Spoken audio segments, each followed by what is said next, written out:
director of BookTrib, the leading source of book news and reviews. And I'm happy to be talking today to John Banas, author, and I'm going to call him the mastermind behind the many storylines in his exciting book, Storm Surge. Here it is. It's a fascinating. Whoops, can you see it? There we go. It's a fascinating book, and you know, before I introduce John formally, I want to tell you a little bit about it. Now, when I read it, there were so many. John and I were just joking about it.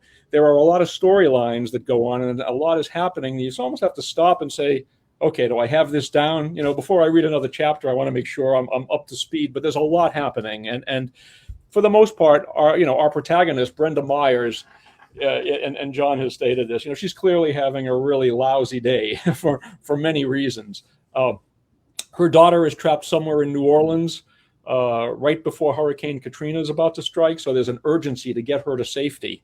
Meanwhile, now see if you can follow all this.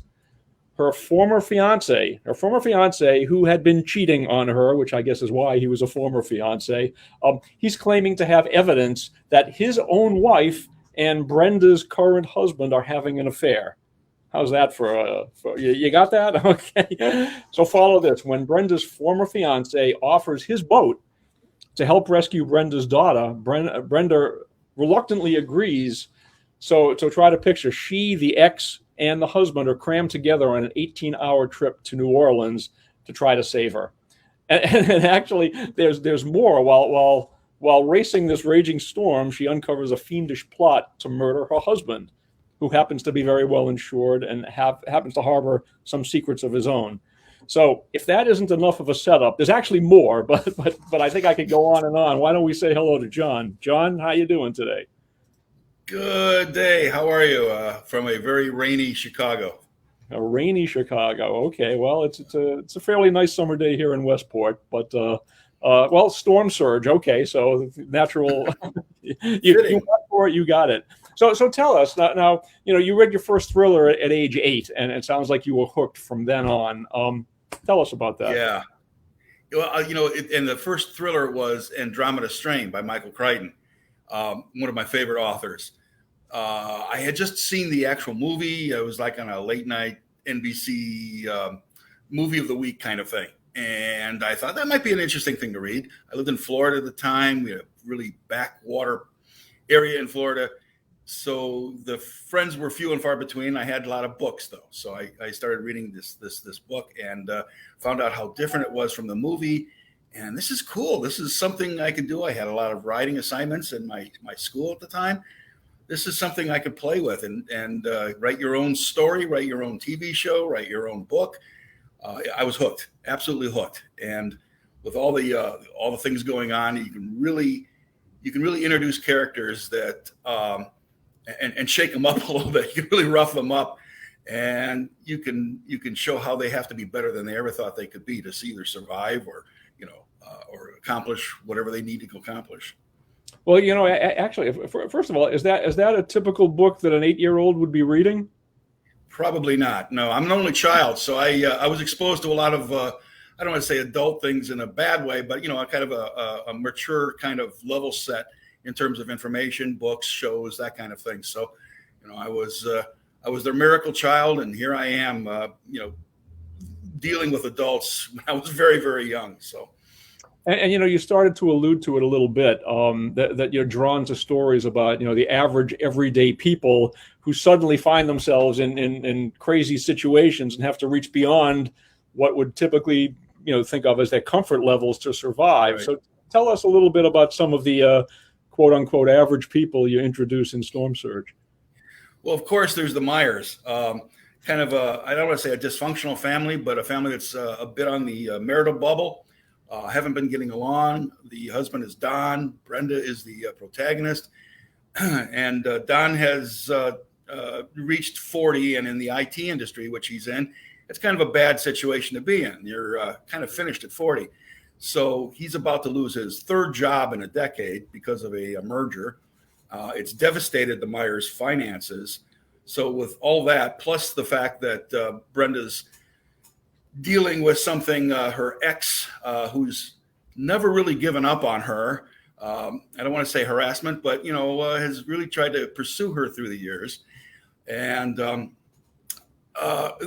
fact that her daughter has not been heard from for a while because she was supposed to be evacuating Tulane University down in Louisiana, and went to check on an Aunt May, and something I kind of put in there for Auntie M, but my nod to the Wizard of Oz.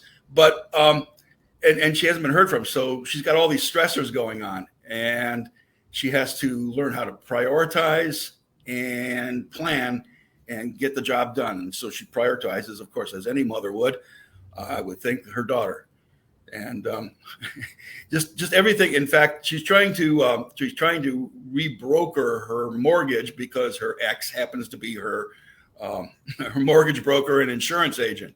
So she's in a meeting, and that's when she finds out that her husband and her ex's wife, John Caceres is his name, may be having some kind of an affair. And it's not been a good day.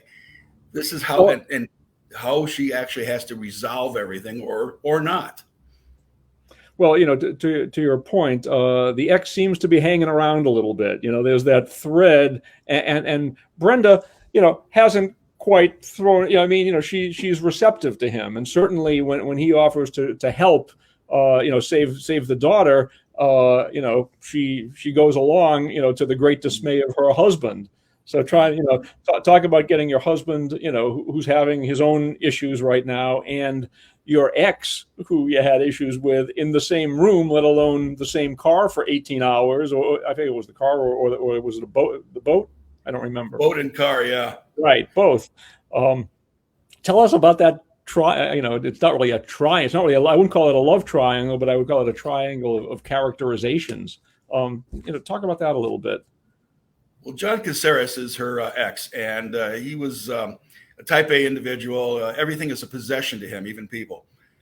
And so when Brenda, caught him cheating, she ended the engagement and went on a revenge date with Don, gets pregnant, and goes with Don. And so, she marries the president of the computer club versus the quarterback. And John, it's never set well with him. He gets what he wants. And unfortunately, so this is the one thing that got away, and he pursues her relentlessly. I mean, obviously he pushes himself inside their circle, the mortgage broker, the insurance agent, everything's lined up with that. And Brenda finds it convenient. And he thinks that, that he's heard that the city may flood, and she's got a problem. She's going to go down there, which everybody thinks is an idiotic idea because it's just before the storm. But he thinks one way to get into her again and do the helpful kind of assist. I'm your friend. I've got your best interests at heart. He's going to offer his boat. And by God, he's not going to let the computer nerd deal with his boat because it's a prized fishing type of thing. And it's small, but still, it's something that he likes to do. So obviously, this is one way that he can impress Brenda. And, by the way, a lot can happen to a well-insured individual in a disaster area. So, it's bound to be lawless or close to that. They don't anticipate it's going to be easy down there, and that can hide a lot of crime. And it's not as if they were sort of comrades in arms during this trip. I mean, they're snipping at each other, and it's clear that you understand what their roles are and their relationships to Brenda, and that creates some of the interesting dialogue. That it's not like, hey, let's let bygones be bygones. We're all out to save the daughter. That's not exactly the tone. Yeah, Brenda has put herself in between the modern day Cain and Abel. So I'm always interested to ask, and I never know if there's really a right answer, but where does an idea for a book like this come from? Do you think, all right, I've got a thread of an idea, let's see where it goes, or there's just so much going on here. Tell us about that. I think the idea for most fictional books, and thrillers in particular, come from the question of what if? What if we have some people who can't get along, put them in the position that they have to rely on each other to survive or to accomplish whatever they need to do. And let's add some to that. What if there was more trouble? Like, what if it was a life and death situation? What if the people they needed to work with were somewhat nefarious people and untrustworthy?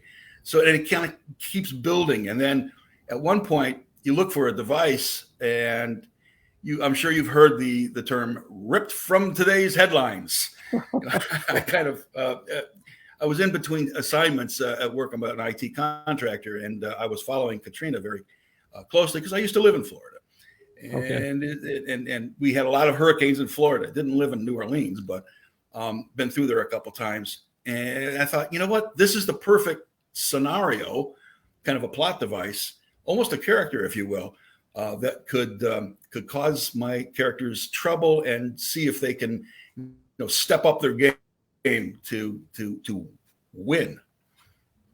Well, a character with no speaking lines, right, Katrina? Yeah, exactly. But let me ask you, talking about Katrina, I mean, obviously you have chosen to make that a focal point of the book. So I'm curious, why did you choose Katrina? I mean, you just told me a little bit about, the hurricanes that you experienced in Florida. Was there something particular about your experience with Katrina, or from a personal standpoint, something that happened, or something that you recall or just felt that you said, hey, you know what, I'm going to make this a key part of the book? Well, yeah, I mean, Katrina was a pretty significant event, obviously. And I think it's still like the third most devastating storm that's come through since they started keeping track of these things. But my personal experience with Katrina wasn't so much, a direct involvement, but afterwards, I was following it with the news cable shows, and I'm thinking, you know what? At the time I had a small 18-foot boat. It's a bow rider. I could probably help. I could tow this thing down there and put in and do the search and rescue things, but I didn't know how to go about doing that. So I called my alderman. I called. He didn't know. He turned me on to the Coast Guard. They didn't know how to get involved. I even called FEMA. They suggested I don't get involved, and it turns out probably a good idea, because whether these stories are true or not, I did hear stories from our fire department who went down there to do some volunteer work, and they told us of stories of people who actually volunteered their boats, and they were robbed of their boats, beaten up, or worse. And like I said, I really don't know if those stories are true, but it sure does give you a lot of material to put in a story, doesn't it? And it turns out that from that experience, that failed experience of trying to help, I joined CERT, which is Community Emergency Response Team. This is something that's going on across the nation. It started in California with earthquakes. And the theory is, you as a citizen, quote unquote victim, could be the first responder. They teach you how to do search and rescue. They teach you how to bring back folks, obviously the CPR stuff, but it's kind of a little bit different, because CERT is trying to help the most people in a really bad situation. So if you find somebody on the sidewalk, you try to help them and you continue CPR until the EMT arrive. The theory in CERT is, well, you can't really do that because you have to move on. There's a lot of people who need help. So you try twice, you mark this person as fatal if they don't respond, even if they're not dead. So that's something that, the training really had to get over it, because people naturally want to help, I think. But also, to your point earlier, just the idea, and in the book that the three of them are going down into this danger zone, and anybody that they run into along the way is saying, "What are you doing? You really shouldn't be going. You shouldn't be going down there. This is not a safe time. It's not a good idea." Right. Yet that was the story, so they had to. Exactly. You shouldn't self-deploy, which and of course they were kind of trying to masquerade their way in. A little underhanded, but when it's your family member, what are you willing to do to help them? So for all the storylines we've already talked about, there's another one that we haven't quite introduced, and that is the fact that organized crime is involved in this book as well. And the X is connected to organized crime for better or worse, but he has to save his own skin. So there's that connection. and there's even turmoil amongst the mobsters themselves, right? Tell us a little bit about that. Well, every organization's got politics, right? And politics poisons everything. I mean, from clubs to your house association, your home association. So why not organize crime? We've got one character who's basically the fixer, the powerhouse behind the decision makers, who happen to be bad decision makers. The Don's son, no relation to Brenda's husband, but the head of the family, the syndicate, right, has a son who's being groomed to run things, and he's one of these ne'er-do-well, I'd rather party type of folks. And Mr. Zanetti is the guy who has been gifted to the son to ensure things work out and to tie up any loose ends. And that's a common theme when we're talking with about the syndicate, is they like to tie up loose ends. No loose ends. Never you leave any loose ends. That's how they survive. So he's kind of getting a little annoyed that he has to be subservient to a kid who doesn't feel that needs any improvement at all. And he's got his own plans to kind of,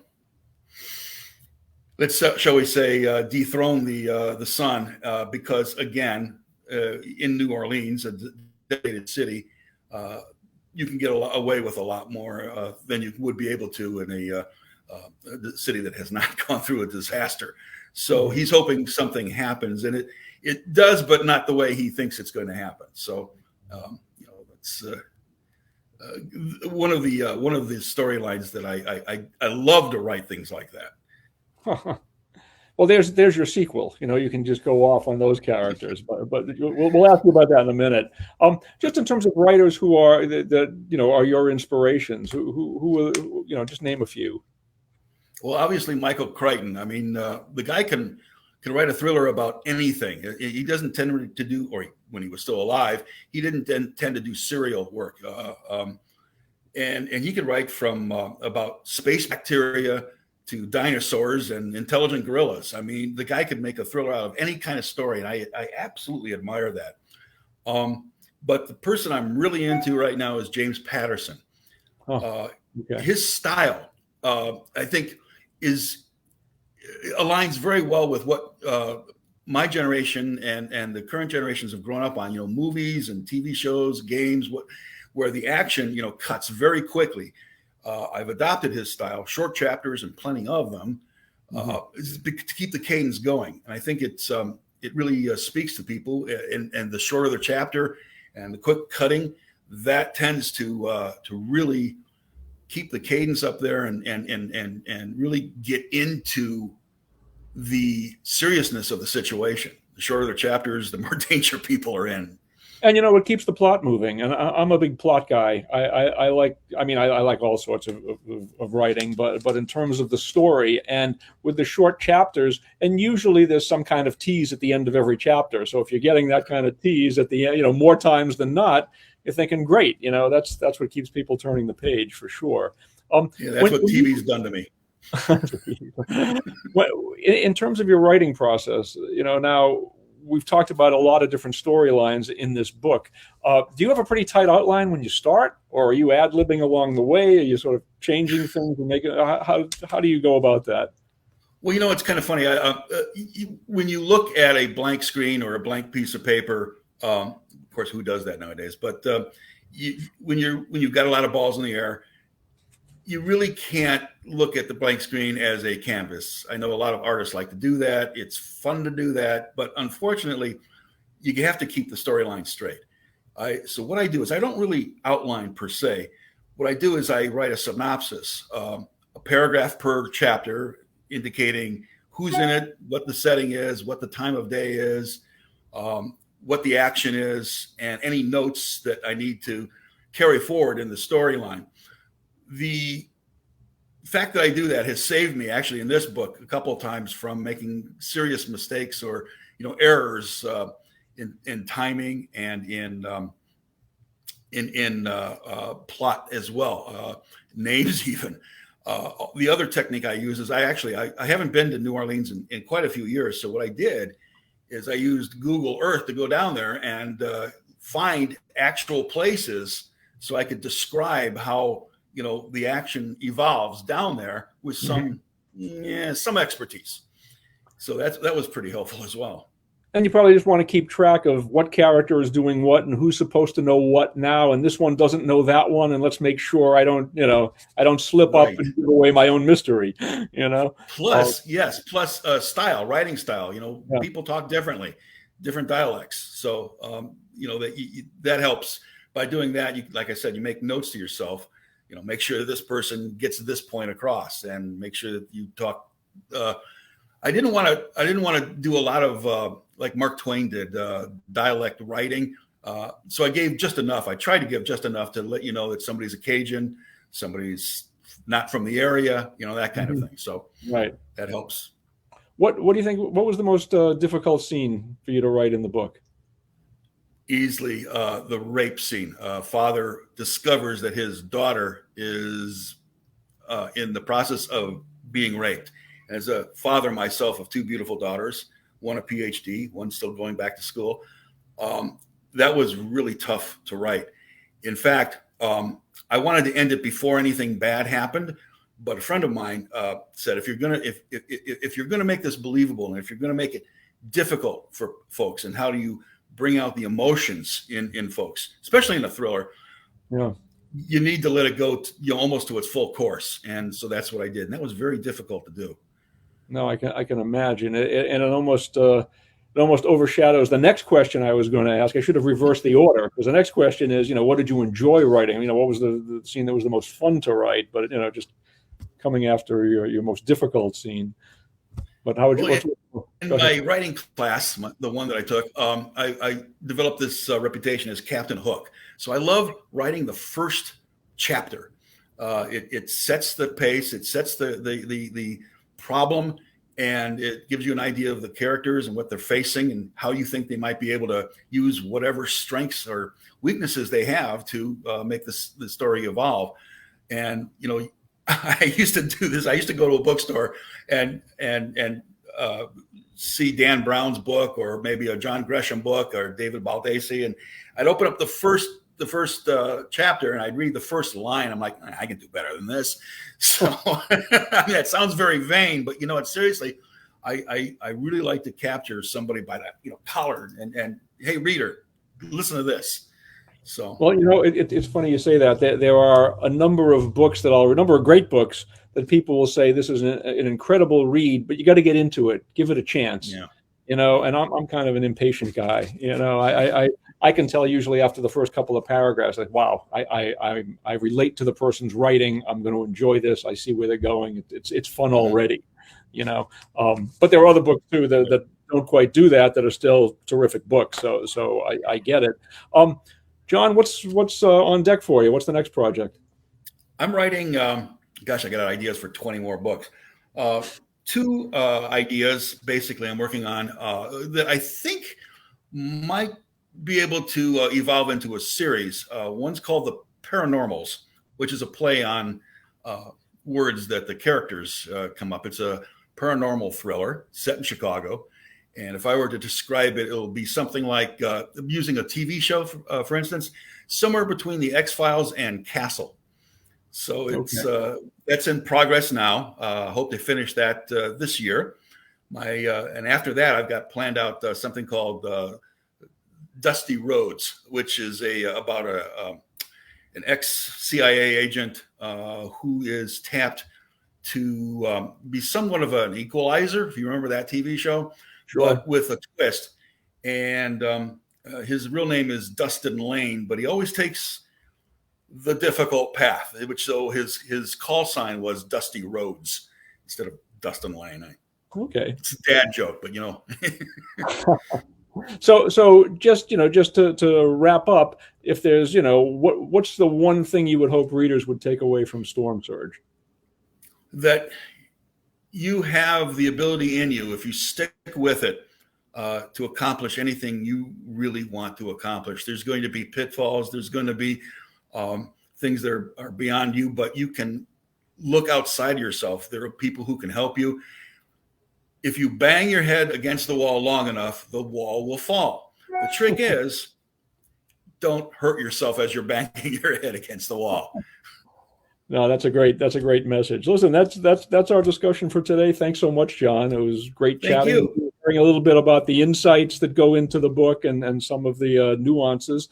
And you know, we hope that that listeners will pick it up and give it a shot. So until next time, be well. Go read a book. Actually, read this one, Storm Surge by John Banas, available in popular retail outlets where books are sold.